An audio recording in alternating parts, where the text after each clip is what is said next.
¿Alguna vez has sentido el peso del mundo en tus hombros, no por tus acciones, sino simplemente por ser quien eres?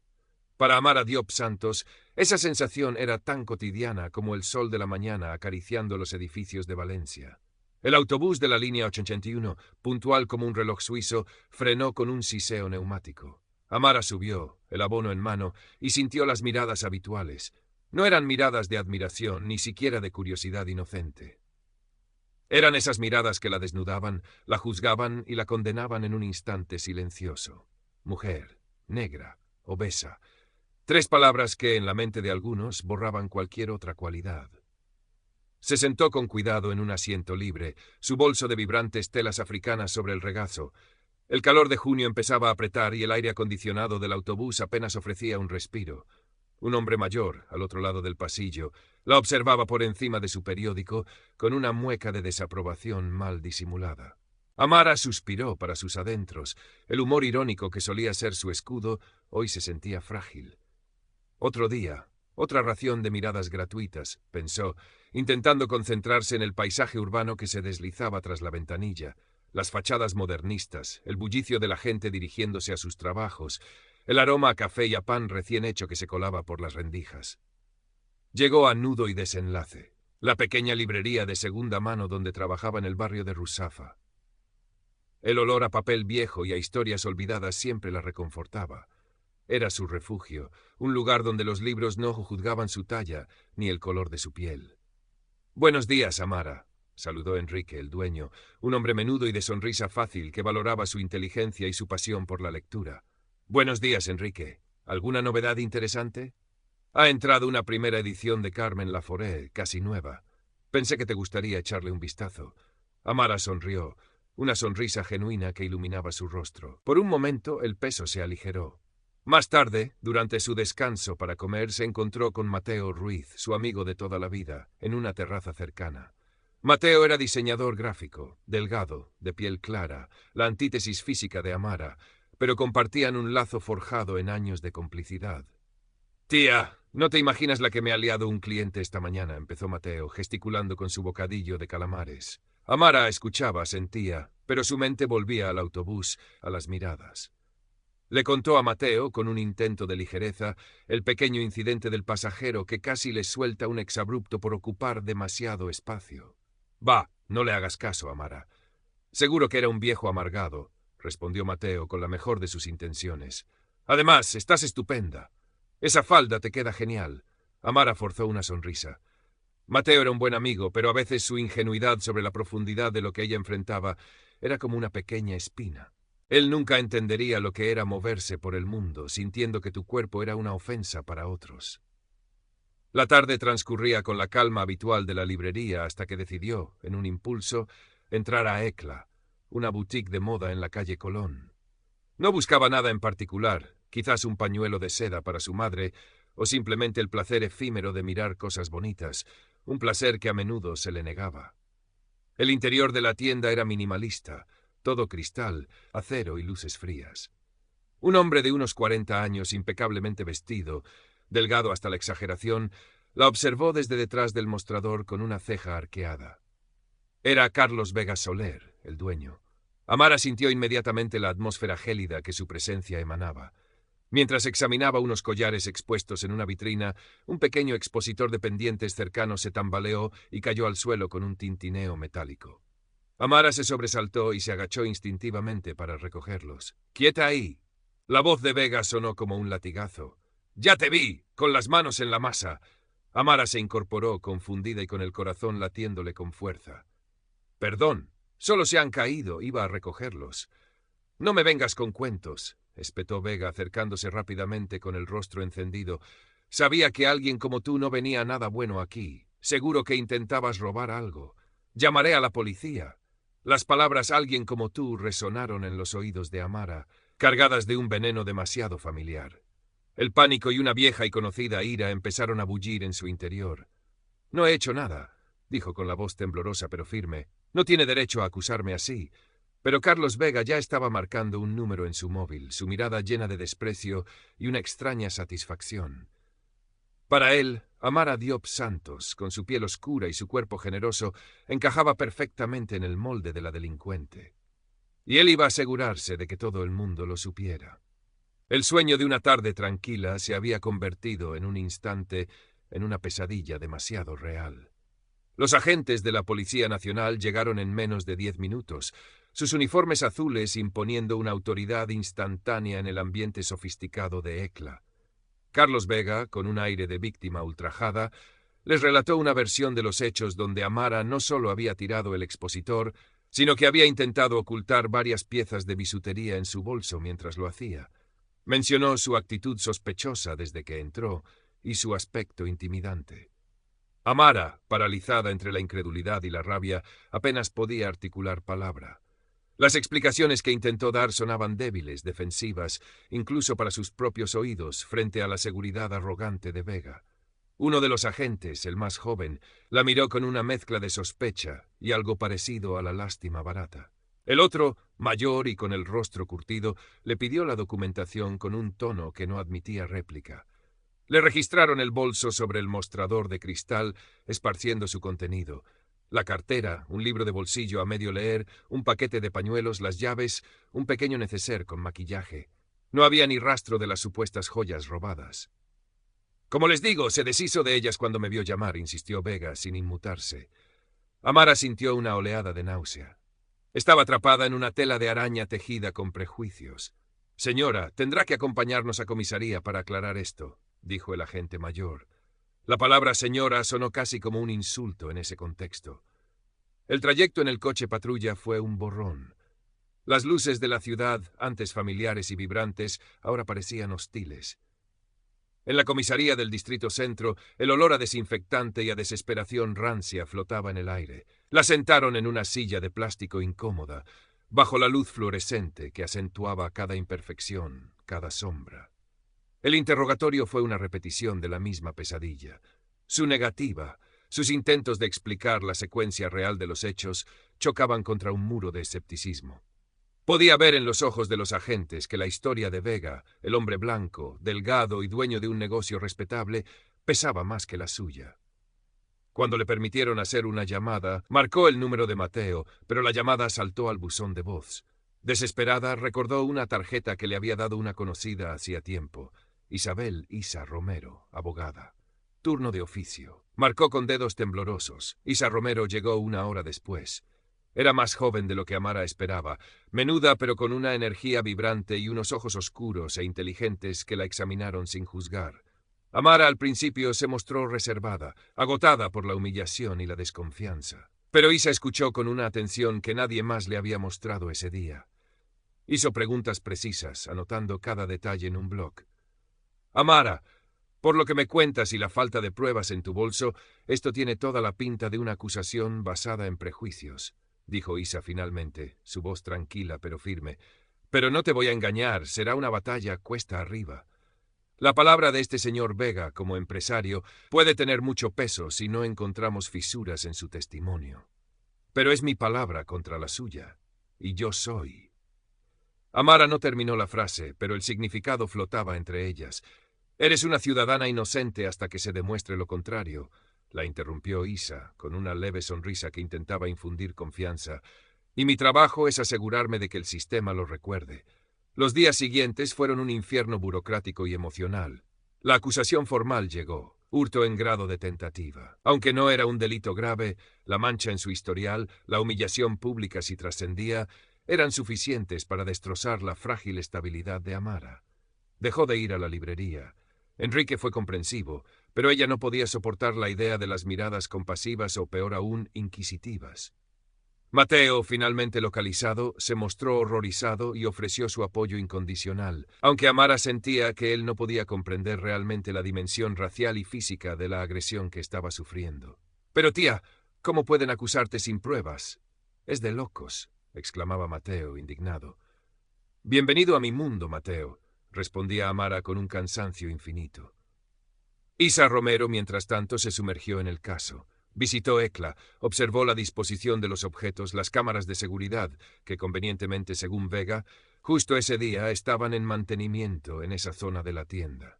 Entrevistó a Amara durante horas, no solo sobre el incidente, sino sobre su vida, sus experiencias, construyendo un perfil que iba más allá de la acusada. Descubrió que Carlos Vega había tenido un par de altercados previos con clientes que curiosamente no encajaban en el perfil ideal de su clientela. Una joven con múltiples piercings, un turista asiático que no hablaba bien español.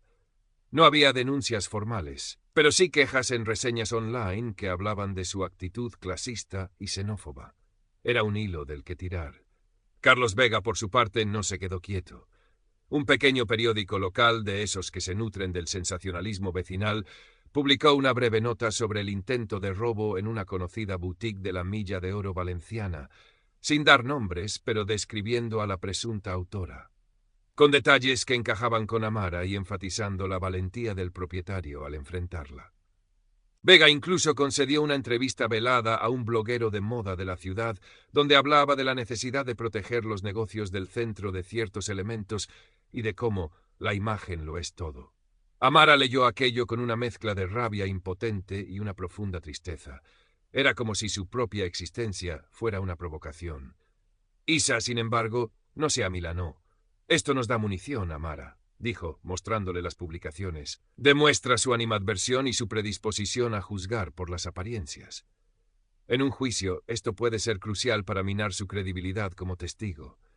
Amara quería creerlo, pero el miedo a que el sistema, tan a menudo ciego y sordo a las voces como la suya, simplemente validara los prejuicios de Vega, era una sombra constante.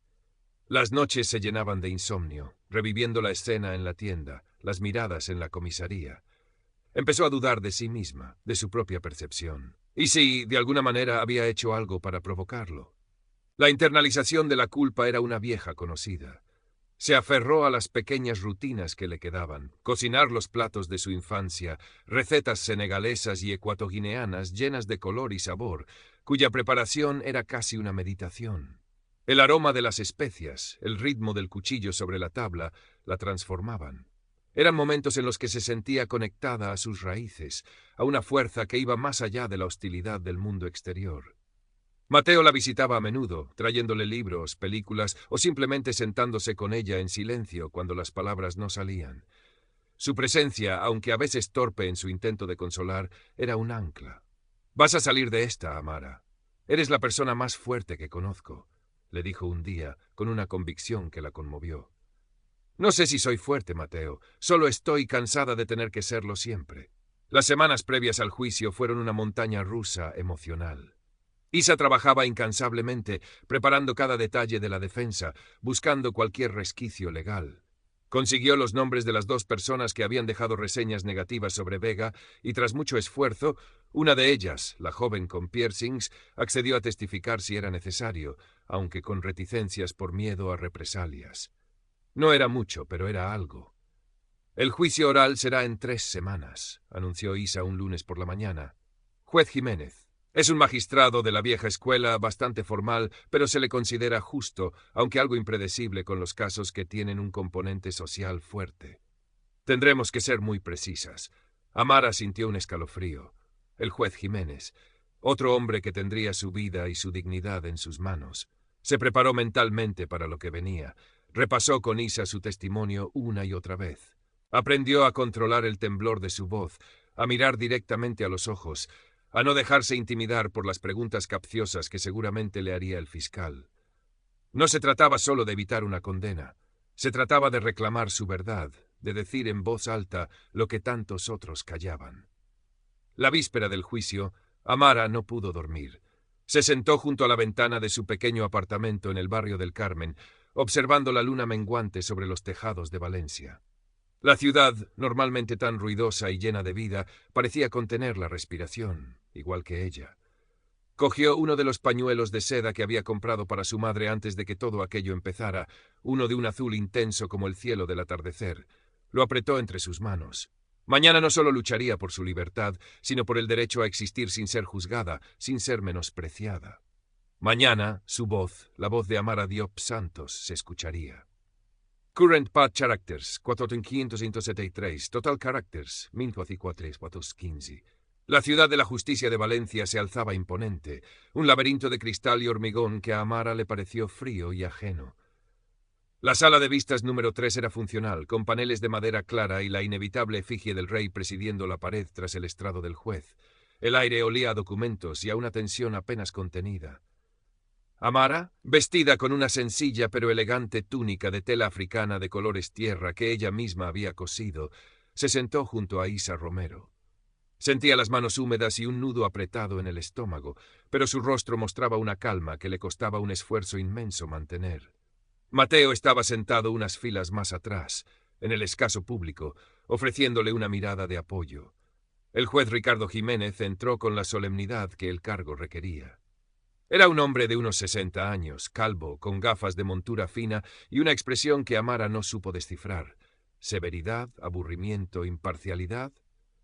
El fiscal, un joven con aspecto ambicioso llamado Javier Olmedo, presentó el caso con una eficiencia pulcra, basándose casi exclusivamente en la declaración de Carlos Vega Soler, la víctima de un intento de hurto por parte de una individua con actitud claramente sospechosa. Llamaron a Carlos Vega al estrado. Subió con aire de suficiencia, saludando al juez con una leve inclinación de cabeza. Su traje gris parecía emitir un aura de respetabilidad. Relató su versión de los hechos, la misma que había contado a la policía y a quien quisiera oírle. Cómo Amara había entrado en su tienda, cómo sus movimientos le parecieron extraños y erráticos, cómo tiró el expositor y trató de embolsarse varias piezas de alto valor, aprovechando la confusión. Pintó a Amara como una persona torpe, casi amenazante en su corpulencia, y asimismo como un comerciante vigilante que protegía su negocio. ¿Y usted está absolutamente seguro de que la señora Diop Santos intentó sustraer esas piezas, señor Vega?, preguntó el fiscal Olmedo. Absolutamente. Su actitud fue delatora. Además, ese tipo de gente, bueno, uno ya sabe a qué atenerse, dejó caer Vega, como si compartiera una confidencia con el juez y el fiscal. Isa Romero se tensó visiblemente ante el comentario, pero no objetó de inmediato. Estaba esperando su turno. Cuando llegó el contrainterrogatorio, Isa se acercó al estrado con pasos mesurados. Señor Vega, ha mencionado usted la actitud delatora de la señora Diop Santos y se ha referido a ese tipo de gente. ¿Podría ser más específico? ¿A qué tipo de gente se refiere? Vega pareció ligeramente incómodo. Bueno, gente que no parece encajar en un sitio como el mío. Gente que da mala espina. ¿Y qué es exactamente lo que le hizo pensar que la señora Diop Santos, una mujer negra y como es evidente corpulenta, no encajaba en su tienda? ¿Fue su color de piel? ¿Su talla? Yo no soy racista ni nada de eso, se defendió Vega con la voz un poco más alta, pero hay apariencias que simplemente no cuadran. Ella parecía nerviosa, miraba a todos lados. ¿No sería más exacto decir que usted se puso nervioso al verla entrar en su tienda, señor Vega? Y que interpretó cualquier gesto suyo a través del filtro de sus propios prejuicios. El fiscal objetó por argumentación, pero el juez Jiménez, con un gesto casi imperceptible, permitió que Isa continuara. Isa Romero procedió a desmontar la seguridad de Vega. Le preguntó por las cámaras de seguridad convenientemente averiadas. Le preguntó por las reseñas online que mencionaban su trato discriminatorio hacia otros clientes. Vega negó, titubeó. Se contradijo. Su fachada de respetabilidad empezó a agrietarse. Usted ha afirmado que la señora Diop Santos intentó ocultar las joyas en su bolso. Sin embargo, la policía no encontró nada en su bolso, ¿correcto? Se deshizo de ellas, repitió Vega, aunque esta vez su voz sonó menos convincente. ¿Y cómo pudo deshacerse de ellas tan rápidamente en una tienda llena de espejos, con usted observándola tan de cerca como afirma? ¿Es usted consciente de que acusar a alguien falsamente de un delito es también un delito? Carlos Vega enrojeció. El sudor perlaba su frente. La imagen de empresario seguro se desvanecía, dejando ver a un hombre mezquino y asustado. Llegó el turno de Amara. Mientras caminaba hacia el estrado, sintió todas las miradas clavadas en ella. Respiró hondo, recordando las palabras de Isa. Tu verdad es tu mejor arma. Juró decir la verdad con voz clara, aunque por dentro un temblor la recorría. Isa la guió a través de su relato de los hechos.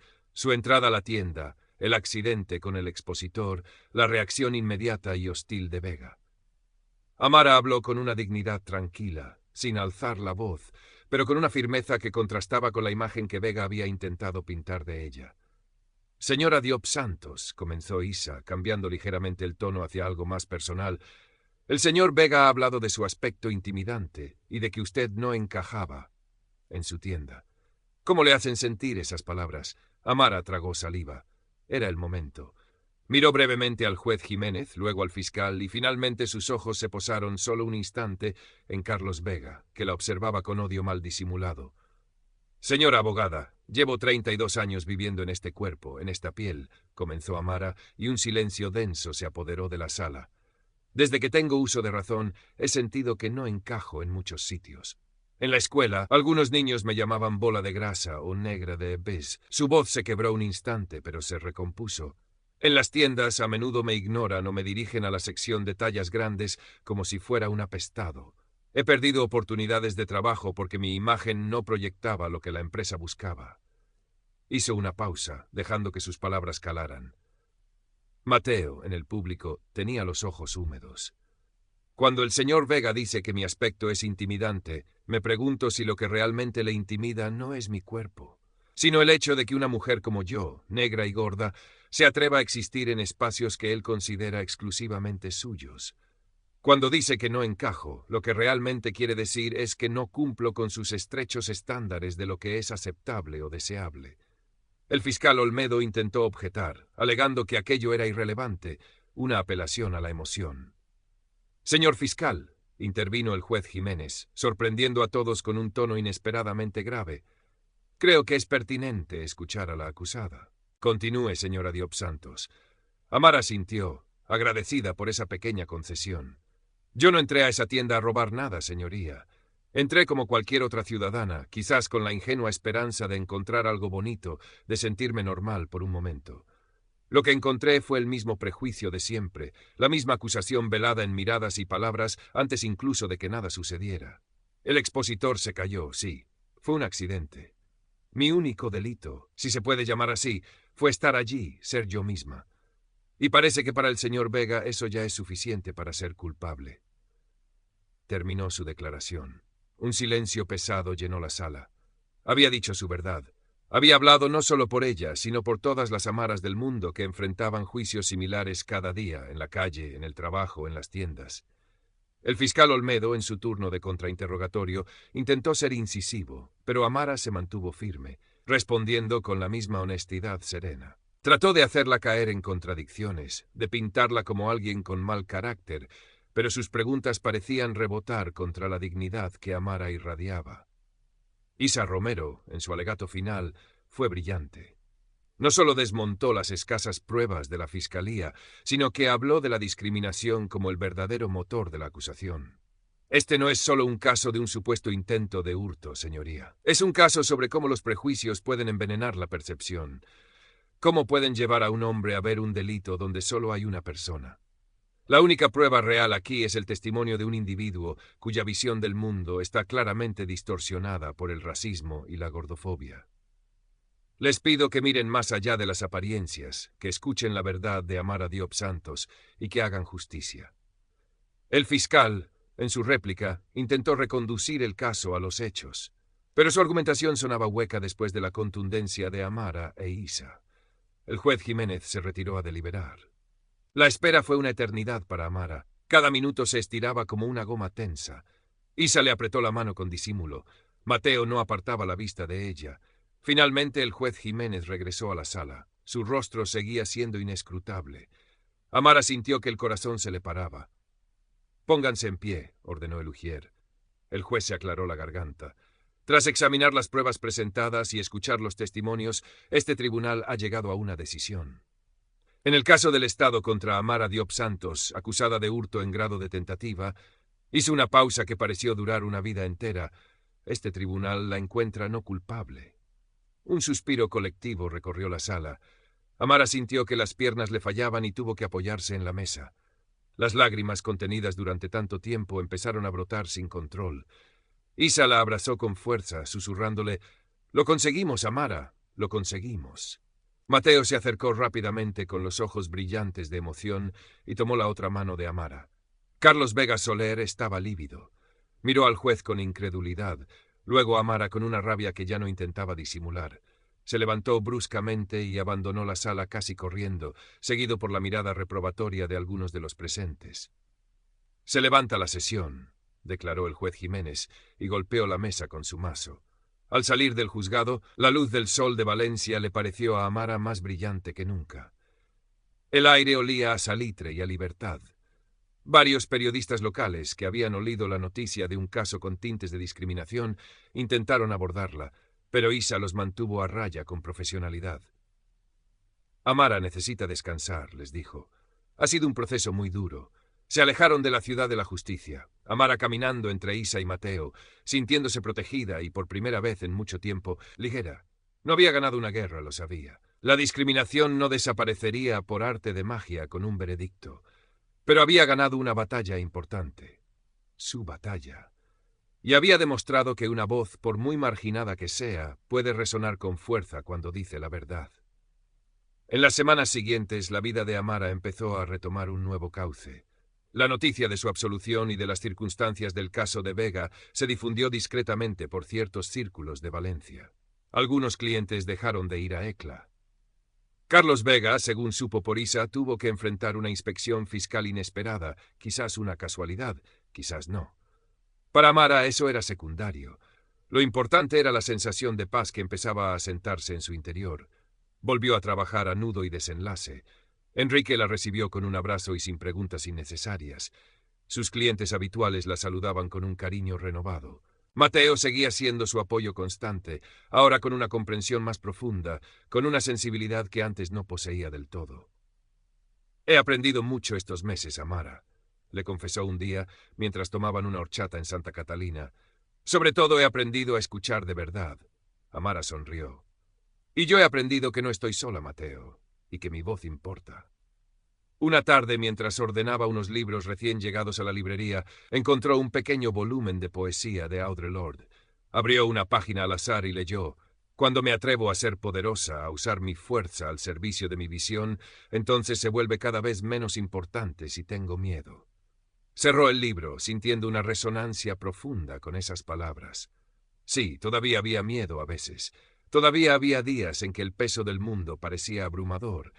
Pero ahora también había una fuerza nueva, una convicción forjada en la adversidad. Miró su reflejo en el cristal de la puerta, una mujer negra, obesa, valenciana. Una mujer que había enfrentado la injusticia y había hablado. Una mujer que, a pesar de todo, seguía en pie. Y por primera vez en mucho tiempo, la imagen que le devolvía el espejo no era la de alguien que no encajaba, sino la de alguien que, precisamente por ser quien era, tenía una historia única y valiosa que contar. La lucha continuaba, sí, pero Amara Diop Santos estaba lista.